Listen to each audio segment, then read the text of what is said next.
Hi, if you like the video, please remember to subscribe. Hi everybody. Now, we were really lucky enough to go to the Goodwood Festival of Speed last week on the Thursday, which is the rolling road show day.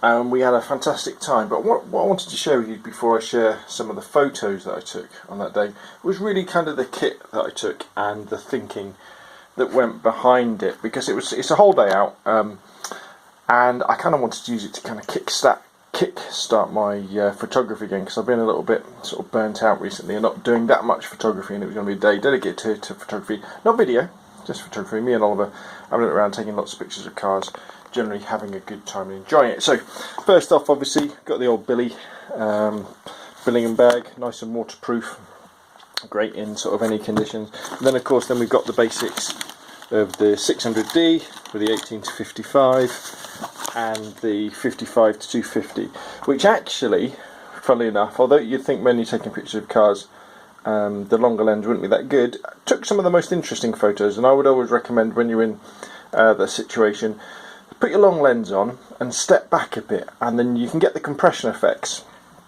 that a long lens gets you, but you also get more out of focus backgrounds. You can get more candid shots from people as well, because something like the Festival of Speed for me isn't really about taking lots of pictures of cars, which I did, but it's really about the interaction of the people with the cars and the shapes of the cars, because I couldn't really tell you one car from the other. So anyway, 55 to 250, and the probably one of the most important things was my flash. So this is the Applite YH700C, doesn't really matter as long as you've got an automatic flash.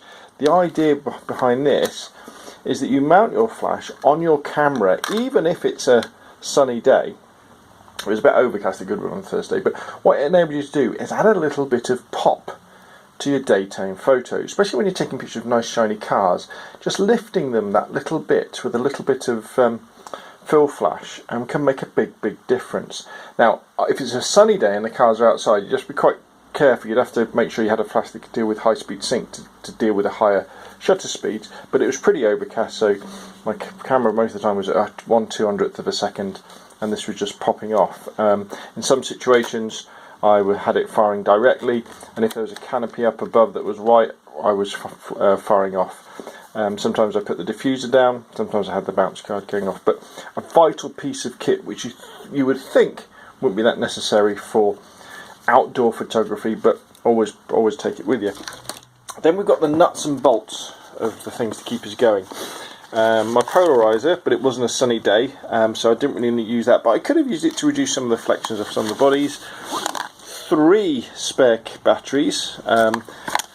Fun enough, because I was just using stills, and I'm not one to really chimp that much. I mean, I'll take a photo, have a look on the back of the camera just to make sure I haven't left the lens cap on or something stupid like that. And so I only really just used one. And you can't see it, but there's a spare memory card in there as well. And then I also took this baby, which is something I've recently bought, which is, as you can see, it's a battery charger for my Canon batteries, but it runs off micro USB, which means that I can use it with a battery pack. So this is just a fairly small battery pack. Come here.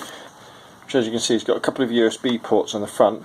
So then using just the USB lead, like that thing there, I can attach that to that. And if I needed to, I could have charged up my my camera batteries on the fly. As it was, I didn't need to, because I had more than enough spare camera batteries, but I did use it to charge Oliver's phone, actually, because he was taking a lot of video and stills with his phone.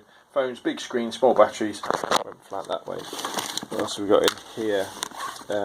There's a stand for the flash, so I could have used off-camera flash, didn't bother doing any of that. Remote, didn't use that.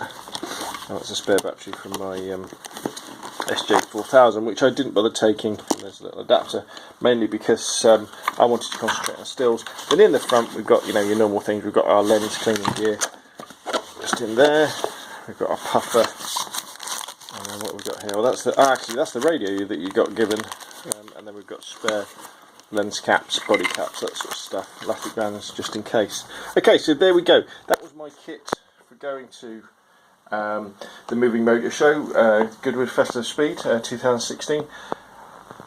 took some, well, you decide on the photos, I'll put them up next, and if you're thinking about going to this sort of event, again, remember, it's not really about the cars, it's about the people interacting with the cars and the shapes of the cars. Well, it's about what you want to take pictures of that you find interesting. That's enough from me. I'll put the photos up next. If you've got any questions or comments, please put them in the boxes down below. If you like the video, hit the like button. If you want to see more of the same, hit subscribe. Thank you very, very much for watching, and I will see you again soon.